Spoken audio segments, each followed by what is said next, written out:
Okay. So I'll answer this while I'm changing wardrobes here.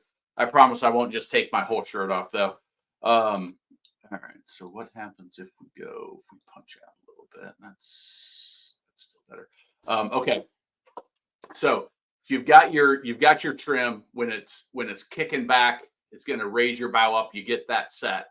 Now when you've got a big roller coming, okay, what's going to happen is your boat's going to want to ride up it and ride down it. Now when I say big roller, I'm not talking out in the open ocean where you really have 3-4 foot rollers. I'm talking just chop. I'm talking a wake boat goes by and sends 3 or 4 big ones at you that are, maybe 2 feet high. So what you do is you're at your regular trim setting, right? You're here, and then what you're going to do, should try to figure out how to make this adjust a little bit more. But what you're going to do is you're just going to throw a little bit more trim at it, and you're going to go extra bow high. And now as you're coming over those rollers, you're going to keep bow high, and it's going to lighten it up versus, not having any trim. Imagine that, where you're just every weight of the boat is popping down. When you've got it trimmed up nicer, it's lighter, and then you trim excessively for a short period of time, just to get over those waves, so you don't get the down. So you never get in the nose down attitude, and you keep it always nose high and excessively nose high when you first hit it.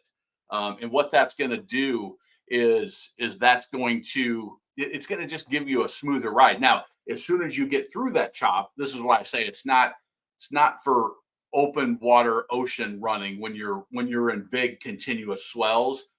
This is boat goes by and a big cruiser plows by, throws a huge wake, and you want to make sure, one, you don't take a wave over the bow, and two, that when you do hit it, it's not boom, boom, boom.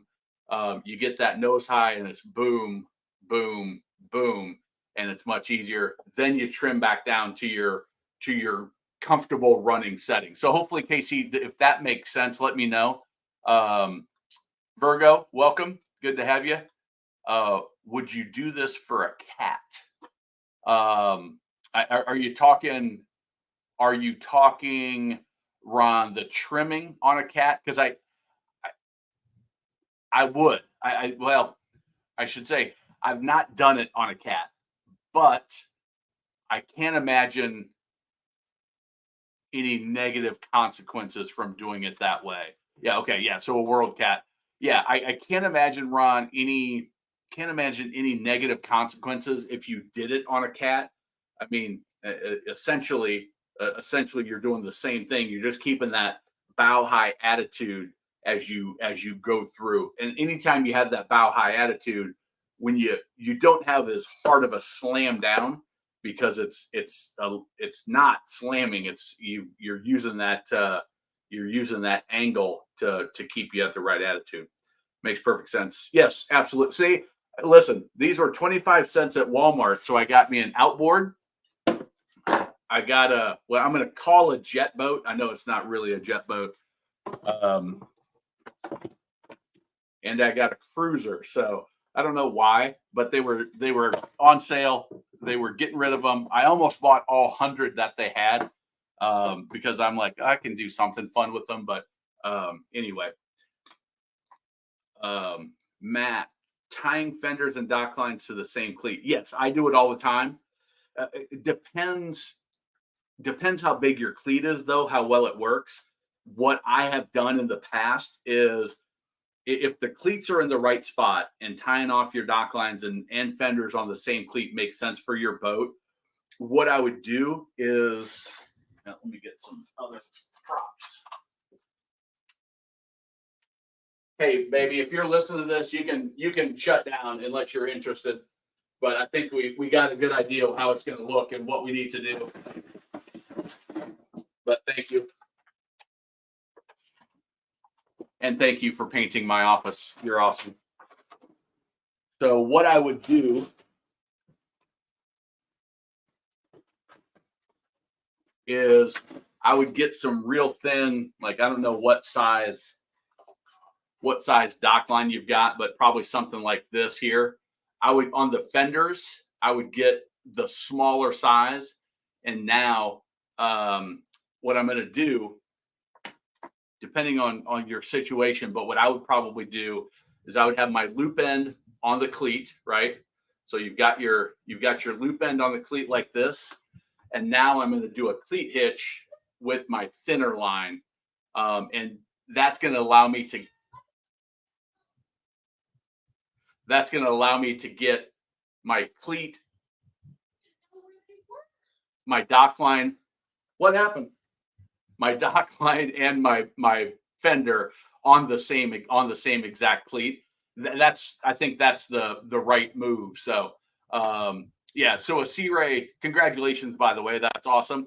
The C-Ray 180, the cleats are big enough to do this. So you don't need any more than what size dock line is this? I don't even know.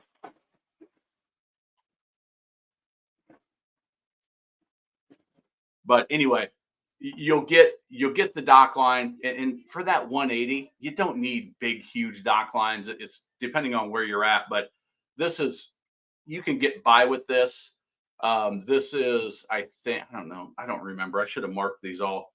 But anyway, get the smaller dock line so you can get it all on the same cleat, and you'll be in good shape. So I need to keep that. What I need is now I need a little shelf for all my props that I can easily pull off and demonstrate. Put that off to the side here now that we're getting things upgraded. All right. Is there a problem with having your boat licensed in another state while in the Florida waterway? The requirement in most states, I'm gonna talk in generalities because I'm not an attorney or anything, but you register it where the boat is kept. Okay. So wherever the boat is stored, whether it's on a trailer, whether it's in a wet slip, that's where you're going to register it. If it's a boat, like if you're a full-time cruiser, Ron, and with the World Cat, I don't know if you are, but if you're a full-time cruiser, it's going to be federally registered. It's going to be a registered vessel with the U.S. Coast Guard. But if you're registering it through the state, just register it and where the boat lives, and you're totally fine. Make sure that you are following all of the Florida requirements.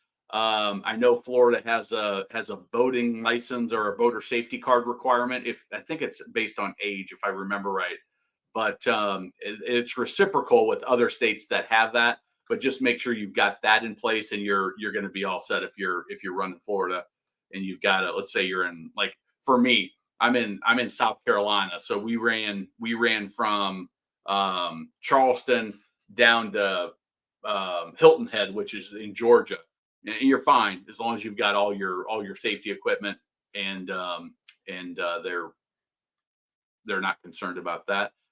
Virgo, my outboard was rigged to only tilt up 45 degrees. The prop doesn't come out of the water at the dock. So Virgo, there is a trim limiter setting. Now, I'm not smart enough to tell you how to change that, but there, depending on what year, and I would guess, I mean, if it's more than 20 years old, that's probably when I would say maybe it can, maybe it can't. But if it's newer in the last 10, 15, 20 years, it certainly, you can adjust it. So this is a little piece from my new webcam, but you can adjust that trim limiter. They'll set it here because what happens is on some of the boats, that cowling is going to hit. So they set that trim limiter manually so that, on this, it's going to hit the ski tow bar. It's going to kink the steering cables, or whatever the reasoning is so they'll limit it. If it's safe for it to go further to get that all the way out, they can adjust that. You might be able to Google it. I would check on Born Again Boating. check on Aaron's channel there. He's a technician down in Marathon, Florida, and he very well would have a video like that. He's got some great content, but that's what you need to adjust, is figure out what you're just adjusting the trim limiter on whatever year, make, model your outboard is, and you might even be able to do it yourself. I would imagine it's not terribly difficult unless it's in the software and you've got to have the software tool. Matt, you're very welcome. Glad to help you out. And again, congratulations on the boat. Enjoy it. If you don't have these yet, if you're brand new to boat operating, make sure you check out the Best Boat Captain program. And you also will want to get the Boater Boot Camp. As a new boat owner, there's a lot of things that you'll learn in that Boater Boot Camp that will save you some hassle, save you some time, probably save you some money and some expensive mistakes. And then, like I said, if you struggle with operating the boat or you struggle with trailering, like other programs that will help you out there. Let's see. Chup 808 says, thanks for all your work. Would you ever consider doing a video on towing a boat? Are the realities of towing versus storing? I'm looking to get a 20 to 23 foot bow rider and trying to decide what to do. So I have a program, Chupa 808. I've got a program called Trailer Like a Pro and how to actually trailer, but I think your question is different. Towing a boat, realities of towing versus storing. So the comparison, I've done, I don't know if it's exactly what you're looking for, but I've done something similar. Let me see if I can find it. I think I released that.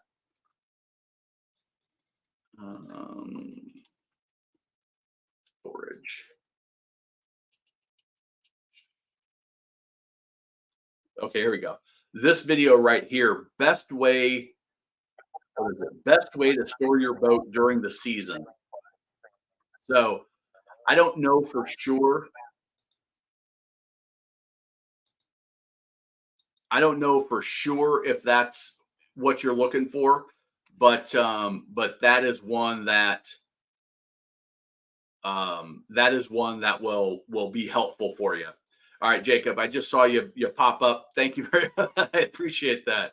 That'll help pay for the paint. I don't know if it'll pay for the labor. My wife, I got a feeling that's gonna cost me for a while. But I appreciate that contribution. Those are always very very appreciated. Jacob's Life Venture says, "Hey, Captain Matt, finally caught you on live stream. Thanks for the videos I purchased. They were very informative. Awesome. You are very welcome. What did you get, by the way? Finally got my first boat after watching your videos, doing a little work to get it to the water ready. Feel confident when I do, and it's awesome. It is so much different when you go into your first time out and you have an idea what to expect on how to operate the boat or trailer the boat. Like I said, I'm not exactly sure what programs that Jacob invested in versus going to I was at the boat ramp the other day. I'll tell this quick story. I was putting up some little marketing signs at the boat ramp, and just to promote some valuable information I'm giving away. Anyway, I was at this boat ramp, and I'm walking down towards the ramps. I always walk down and look at what boats are out there and whatever. And I see this pontoon pulling in another boat, a little just a little bow rider, a little 18-foot bow rider. I walk over and I can tell the guy towing is, he's not used to doing the towing. The guy in the boat is just sitting there. I couldn't tell if he was really mad or what was going on. So I help him out and said, I do some work for Towboat US. I'm like a third, fourth, fifth backup if they never need it. But anyway, turns out this guy had a seizure on the water. And so me and the other guy, he gave me his keys. I ran up, backed his trailer in, Me and the other guy loaded the boat up. The boat owner stayed in the boat, and then I pulled him up. We got him all hooked up. I pulled him up to the ramp. The pontoon that towed him in, they headed out, and I waited for him while he was waiting for his family, waiting for his wife to get there, and got his boat all cinched down, transom straps on, gear in the truck, so he could just sort of get his wits about him and whatever. But here's what's important is it was his first time out on his boat. Okay, he was an older guy. I would guess he said he had a stroke a couple years ago. I would guess he was 60s or so. But his first boat that he ever bought, he went out, took it out by himself. It was a little bit older, and it broke down. And then I don't know if he was frustrated or couldn't get it started and got nervous, but then he had a seizure. That's a totally different experience than Jacob's experience is. Hey, I'm going to learn how to do this. I bought a boat that I feel good with. I watched all these videos and stuff, and now it's not going to be easy. Jacob's still got to go out and do his practice, right? He's got to do the 9 building blocks. He's got to learn the pivot maneuver, and he's actually got to do the thing. But he knows the things to do. He knows the pitfalls because I've seen them all. I've made plenty of the mistakes myself, and have trained enough new boaters that I can point out most of the issues. Somebody is going to find a new issue that I didn't know was possible, but it's going to make everything so much easier and so much more fun. Now, thankfully, this guy, he called me. He actually called me when he got home. I don't know his name. He called me the towboat guy. And I didn't tell him I did a YouTube channel or nothing. It was just he needed some help. Another family was helping him, and I pitched in a little bit, but just completely different way of approaching the first time out on the water. His unfortunately ended in some health issues and a very bad situation. But hopefully, Jacob, your first one out there is going to be a lot of fun. Okay, so a 2023 Mercury 150 Virgo is there's going to be a trim limiter on there somewhere. How to adjust your trim on a Mercury. So based on the numbers, I don't know, maybe I'll start doing this on Saturdays as well. Okay, so all right. So here you go. Who is it? Virgo man. Let me share this with you. I'm gonna go try to. So this is from 2020. Great mechanic. Setting your tilt limit on a Mercury 75. I'm assuming it's very similar. I'm assuming if you go to your manual, you can do it, but run the trim all the way down, turn off the key, 2 orange wires under the cowling, black pugs, plug them in together, turn on the key, don't start, run tilt up to the desired limit, unplug orange wires, turn off the key, and done. So now, Virgo, I'll tell you, this is from the internet. I don't know that this is right or wrong, or if this is going to blow up your motor. So read your manual, call your dealer. If it's as simple as doing that, you can do it yourself. Take it to your dealer. They can make the adjustment, but it's pretty simple to do. And that will allow you to tilt it up a little bit further to get your prop out of the water. All right. Okay. So, Frank, you're welcome. This didn't start out to be a show. This was me testing my new backdrop because I've got the live tomorrow, 8:30 Eastern time. We've gone we almost always go a full hour, but in some of the recent ones we've gone 2+ hours, which is a lot, but it's a lot of fun. We got a good crew that are pretty regular. Do you recommend a first-time boater to take a boater education course from the Coast Guard, even though yes, I do, Jacob, and here's why. I've actually I'm putting a video together right now on the first-time boater education because, and this is what you'll find when you take the course. What I offer with my best boat captain program, a lot of people think the boater boot camp is the boater education course. It's not. It is for, as a new boat owner, what are the things that new boat owners need to know? The boater education course from the state and from the Coast Guard are, what are the safety things a new boater needs to know? So, hey, and it's paddle boaters up to yachtsmen. It doesn't differentiate. So there's a lot of terminology. They go through the rules of the road, which, you know, depending on where you boat, some of it applies, some of it doesn't.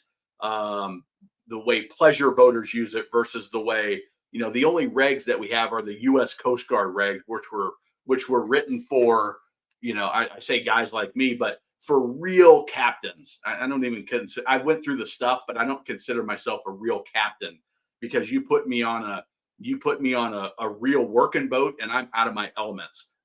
Even the captain's class didn't teach me the stuff that I teach in the best boat captain and in the boater boot camp and in any of my programs, because my stuff is practical boater safety from a very general standpoint.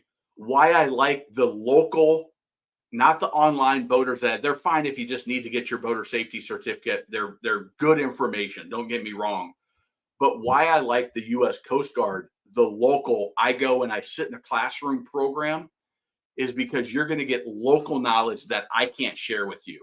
So let's say you're in, Myrtle Beach. Okay. I know Rhonda Harner bought my best pontoon captain in Myrtle Beach. Well, I taught her how to run a boat. She could put it on the dock. She was very confident the very first time she run it. So much so that her salesperson was like, that blows me away. I've never seen anybody handle a boat like you did that has never run a boat before. She put it right on the dock, got it tied up. It was great. What I couldn't teach her, though, was in Myrtle Beach, in this one section, and I don't know where it is, but I know what's happening. There's a jetty. There's a jetty that at high tide is submerged. At low tide, it's visible. At high tide, it's submerged. You can't see it, but it's still only 6 inches underwater or 8 inches underwater or whatever it is.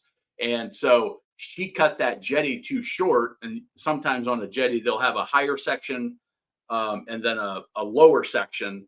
So you can see the higher section, then the lower section was submerged and she cut it too short. Well, she dinged up her prop on her Barletta pontoon.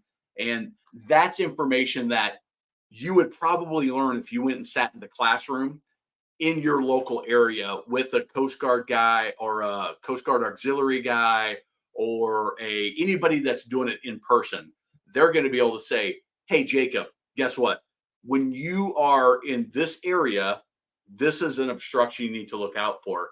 Hey, this marker at low tide, it's on such a long chain that it can move up to 10 feet one side or another. And you really need to run it this way as you're going through those navigation markers. Information that I haven't figured out yet how to compile, and probably can't without local people. But that's where it's great. And they also are going to teach it in another way. So I'm going to teach you one way, and they're going to say it a little bit different. We're saying it's 99% of the same stuff. In certain situations, but they're going to say it a little different. That might click better than the way I teach it. And there's some of that happens as well. But the other reason why I like local, besides those two, are you're going to make some friends. You're in a group of people that just bought a boat. You're with people that have been boating for a long time and are sharing their knowledge and their experience, and they enjoy it. And somewhere in that mix is going to be a new friend that you come into a situation and you call them up and they're able to help you out. Or you're going to see them out of the water and you're going to socially, it's a benefit. So that would be the other reason why I'd say, yeah, I think it's worth it. And I would also be curious, Jacob. Okay, so you did the boot camp and you did the best boat captain program. I would love to hear your feedback after having just done it, saying, okay, this is, in my mind, this is what I got from you. And this is what I got from the boater safety class, and just get your take. That would be very interesting for me to hear. Tony says, I'm finalizing a hands-on course for boaters first aid, water safety, and survival. In addition, I'm writing a course on marlin spike seamanship. Do you think there will be much interest? Well, I can tell you that my programs, we get 100 or so people a day that request the boater boot camp. Okay. Now we spend a pretty decent amount of money to get those on Facebook. Okay.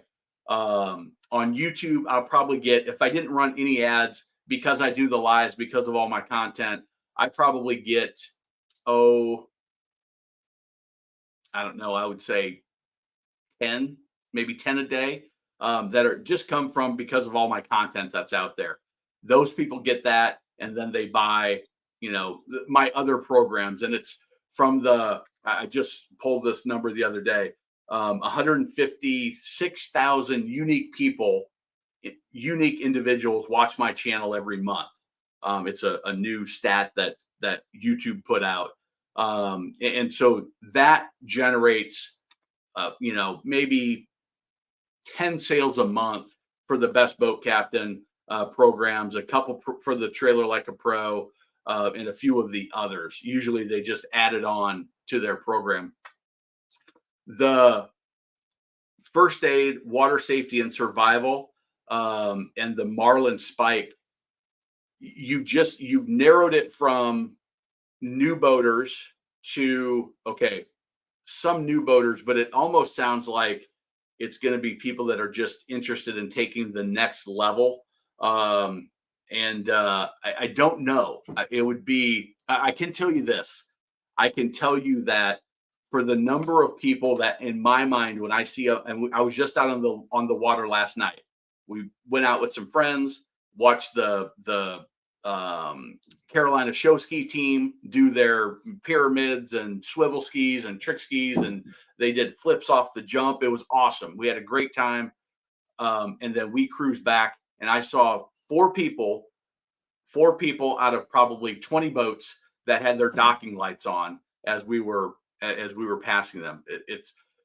I know there's that right there tells me there's 25% of the people or 20% of the people that need this program because they just don't know, and you see them docking, and it's really hard to get them to invest in it. Even though I think it's something that they need. First aid and water safety and survival, I think that limits the number a little bit. The marlin spike seamanship, there is probably some interest, but people are less and less interested in learning those skills. But hey, feel free, Tony, to reach out to me if I can help. And if it's a good program, if it's good information and I can help, I'd be happy to do a video on it, like a review on it or something like that.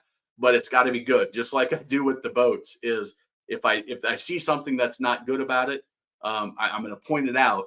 But if it's real good, just reach out, and I'd be happy to share some thoughts. And also, if I'm not going to dedicate a whole bunch of time, but if there's a couple pointers I can give you, be happy to do that as well, as far as how I've done it with these programs. And I can tell you, it's not making me a millionaire, but a few $1,000s a month in offering these programs. So it's there's a market for people that want to learn boating related stuff. All right. Jacob says, I've been going fishing near a local launch to watch how people load and unload. Yeah. Can I help you? What? This has turned into a live. Here, come say hi. Okay. My wife is camera shy, but she did an awesome job painting, and I didn't help any because I'm not allowed. But yeah, that's another, again, just one, seeing what mistakes they do, what they do that, like, oh my God, that guy killed it. He did great. I see exactly what I need to do and what I need to not do. And I see on this ramp, oh, okay, that's how this ramp is different. It's got seaweed or algae that grows on it, or at low tide, hey, don't even chance it. You're gonna slip on all that growth on the ramp. Got to go. I got to time it, so I'm pulling out at high tide or putting in at high tide. All that local knowledge matters. And again, Jacob, that stuff that you'll learn, in the local boater safety course, because those guys that are teaching it have been boating for a long time, and they know the local area real well. And it just, those types of conversations come out in just like at the lunch break. It's not part of the curriculum, but during the lunch break or during just chit chat, that those types of things will be talked about. They'll tell a story about, oh, so and so knocked off his lower unit in this part of this part of the lake. Okay, no, there's stumps on that part of the lake. Like if you were taking it in Moultrie, Brock could probably tell you, hey, these are some lower unit killers. They're doing well. Like I said, we spend a lot of money on the marketing, the way we're doing it, and it's just, well, it's starting to get to break even. I'll say that on the marketing spend and the way we're offering the free information, the free boater boot camp is last month we lost money on it. The month prior to that we lost money, but it's getting better as we're getting better at the marketing. But they're selling. Really, Tony, the most profitable is if you were like, I don't want to build a big thing, is the most profitable is just offer it on your content. If you do content like this and just offer it there, because then you don't have any advertising costs. What's difficult, I'm finding, is spending dollars, people that don't know me. I've got 156,000 people that do know me every month that watch this. But a lot of them are already boaters. A lot of them know how to operate the boat. A lot of them say, hey, I don't need that. I can just watch Matt's videos and get enough. Okay, that's great. Hopefully I help them.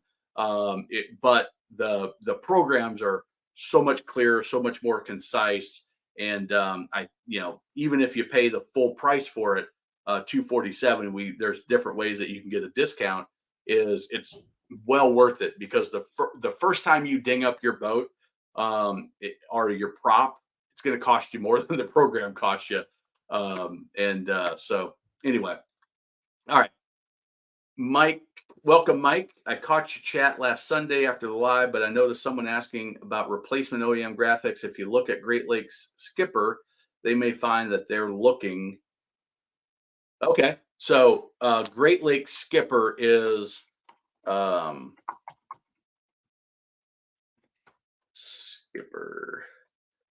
an online store, and looks like they've got decals and pinstriping. Yeah, okay, perfect.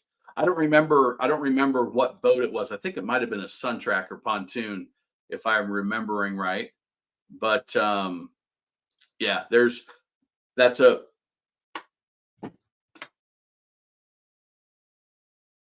great resource. Thank you for sharing that, Mike. I appreciate it. I have a few friends with boats that are gonna. That's another. It's what I told the guy at the boat ramp in Carolinas, at Mountain Island Lake in Charlotte, North Carolina, is where I was, and he went out by himself. I was like, next time you go, if you do go, make sure you take somebody with you. For him, older gentleman, had a stroke a couple of years ago. You can just tell. And granted, he had just had a seizure and just got towed in, so he was, probably a little bit scared, a little bit disoriented. But like, if you've got a friend with you, one, you've got an extra hand to tie up at the dock, to put the boat on the trailer, to whatever happens, you've got somebody else. If you've got a friend that knows how to boat, even better, because now you've got a knowledgeable, experienced hand that can be like, no, don't do that. Do it like this. And that's helpful as well. BC Outdoors 90 Mariner, any good? BC, it all depends on the 90 Mariner that you're looking at. So Mariner hasn't built an engine for a long time. Make sure that you can get parts for a used Mariner outboard. So eBay pops up. Mercury. Phone in here. Yeah. Well, could you get it to me somewhere else? Hey, hang on. It's your daughter. Yeah, she's calling. Oh, okay. So make sure that you can find parts for what you're looking for. But Mariner is, let's see here. And that there's somebody that can work on it if you're not going to. But it all depends on how well that Mariner was maintained, what compression is, how the lower unit is, what the gear casing looks like, is the prop shaft bent, all those things that can happen over 20, 30 years depending on how old it is. Just make sure you go through that motor in detail. Make sure you run it under load and do all the checks to make sure you don't buy somebody else's headache, or that at least you get a good enough deal on it that if you do have some headache pop up, you say it was worth it. That's key as well. Bo, welcome. This is sort of an impromptu live. You can see my new painted background here. Bo is a usual on the Sunday lives. And he's going to tech school up in Seattle, and had a Bayliner Cuddy. I don't know if he has replaced that yet or not. He was on the hunt last time we talked. Yes, for sure. Glad to help you with that. Let's just say I haven't shaved for a while. We went out of the boat last night, Bo, and that'll help. That'll make me grow a little bit. And plus, I haven't trimmed up, which shows the gray a little bit more. But I usually got a goatee. You just can't always see it. What's the best option for river prop or jet?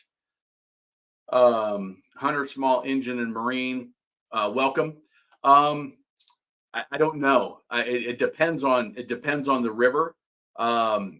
We ran on the Missouri River as a kid, and we had a stern drive. We ran a Mercruiser 350 mag, and on a 222 Crown line. It was great, but the Missouri River is a nice deep river. Got to watch out for the logs. You got to watch out for debris. You got to watch out for in the bends that you know how to operate the bends and stay on the wide side of the bend where it's going to be deeper. You cut a bend on the inside, and guess what? You might be replacing your prop. You might be replacing your whole lower unit, and hoping that you float back down to a boat ramp. On the jets could be great. You got to make sure that you're not sucking up sand. You're not sucking up any debris, but a jet could be great as well. I think it depends on the river and depends on how you're going to use the boat. Is the way I would look at it. Yeah, I knew Great Lakes Skipper. I know about them. I don't think I've ever bought anything from them, but I did recognize the name. So I got you, Mike. Small engine marine. How big of a river? Yes, Bo. Exactly the way. Yeah.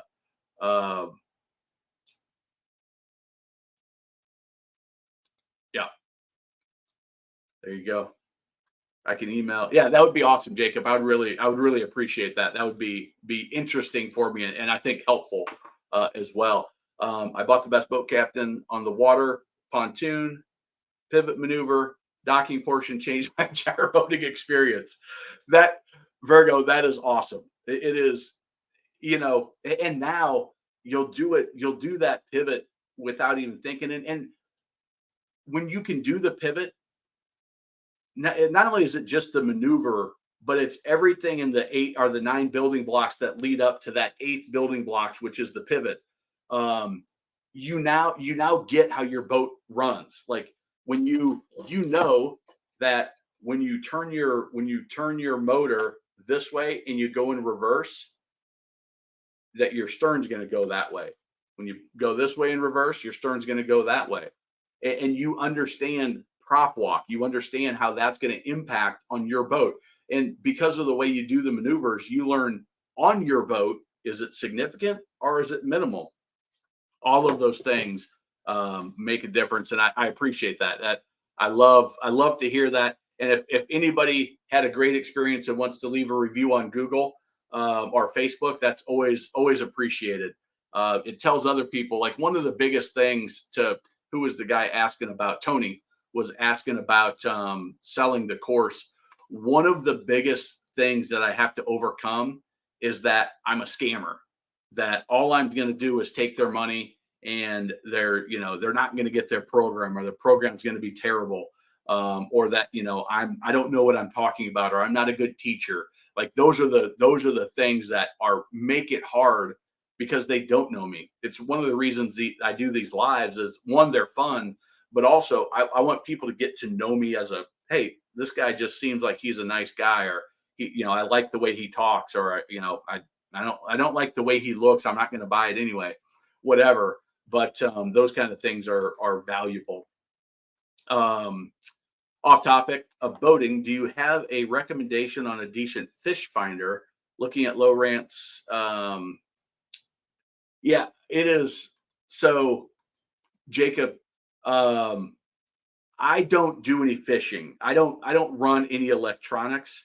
If Bo is on, or not Bo, if Brock is on, Brock runs a Sportsman, a 247 Open, I think, Sportsman center console at the coast in Charleston. He also runs well, I don't know if he sold his too. I don't know if he's replaced it yet, but a bass boat. He fishes a lot of bass boat tournaments, and he's got like he is dialed in on electronics. He's got Simrad on the Sportsman because that's what they come with from the factory. I don't remember what he runs. I think is it Garmin? Yeah, he runs something that he really likes. What his advice has been to others is, go with the brand that you know the most, or go with the brand that you're going to stick with for the long haul because you learn the menus and stuff. But if you can join us tomorrow, Brock typically joins us on the Sunday night lives. Ask that question again, and I can assure you he can give a better answer than I can, because he uses it all the time, and has since he was a kid. So checking out a Four Winds 5.0 Mercruiser, not a Cuddy, but just so nice. I can't. And it's fun. It's fun to go look at the new boats. I'm surprised. I'll be interested if you go with the bow rider and not a Cuddy. I'll be interested to see if you're like, oh, I wish I would have gone with the Cuddy, or if you're like, oh my God, this is way better.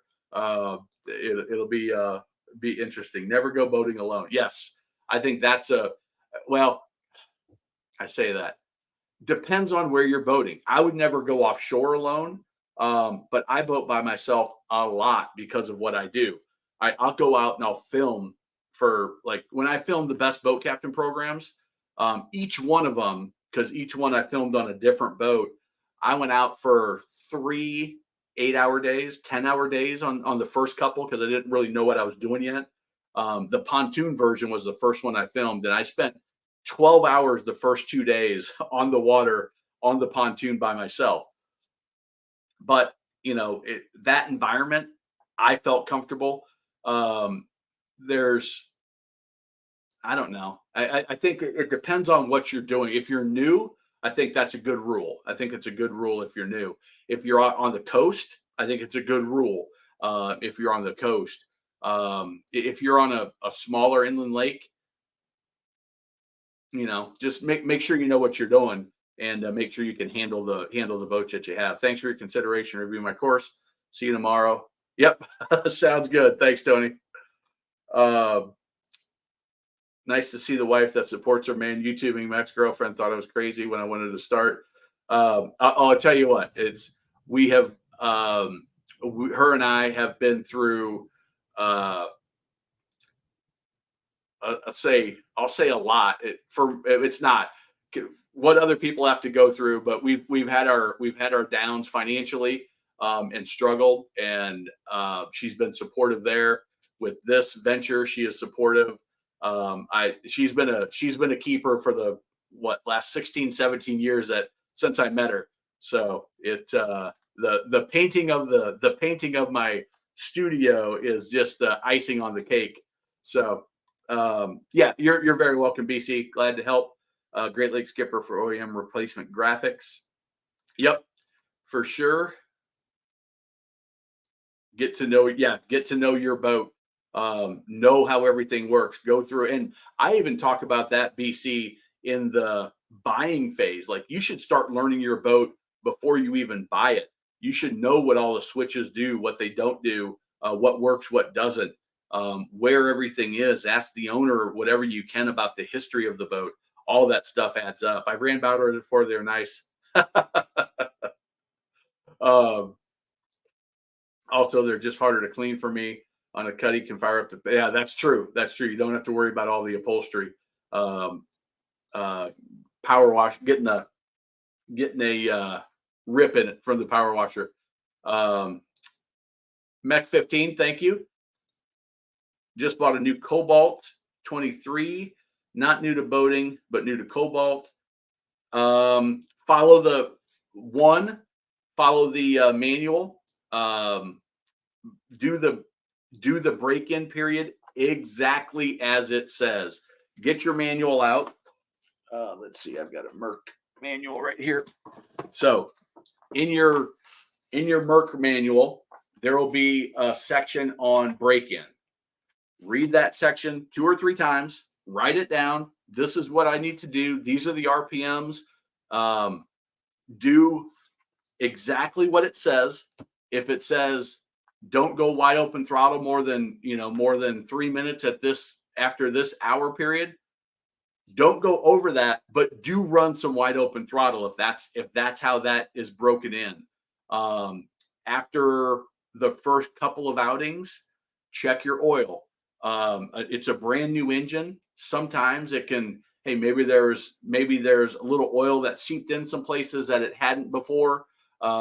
Maybe there was an air bubble, but maybe the oil can get low after the first couple things. It kind of gets absorbed. I don't know if that's the technical term, but it gets absorbed into the system, and now it needs to be topped off a little bit.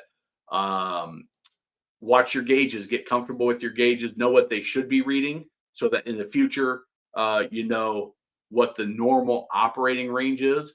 And in my experience, if something's going to happen to these newer engines, it's going to happen in the first 10 hours or so, or 20 hours. That's when the issue is going to show itself. So just pay really close attention to it and follow the break-in period to the letter. And go to your manual for that. Don't go to your salesperson. Don't go to just the dealer. Go to the manual. The engineers that built that boat have figured out what the best way is to break that engine in. And don't go to Facebook. Don't even asking me. I'm not going to tell you run it like this, but I am going to tell you follow it exactly. And if it does say do some wide open throttle, do some wide open throttle. That is advice that I can give you. These look nicer too. All right. Okay. So here we are. We're at an hour on what was going to be just a test my background. So, all right, I've got brownies waiting for me downstairs. If you were on earlier, you might have saw my daughter bring up some brownie mix. Thank you everybody for joining in Jacob's Life. Thank you very much for your contribution. Very, very much appreciated. Thank you all for the questions. Thanks for the advice on the new setup. I appreciate that for sure. And we'll see you. If this is the first time you've been on a live, we do it every Sunday, 8:30 p.m. Eastern time. And so we'll be back tomorrow for our normal live. And you can see it right here, Sunday, 8:30 Eastern. We'll see y'all tomorrow, and have a good one. Appreciate it, everybody.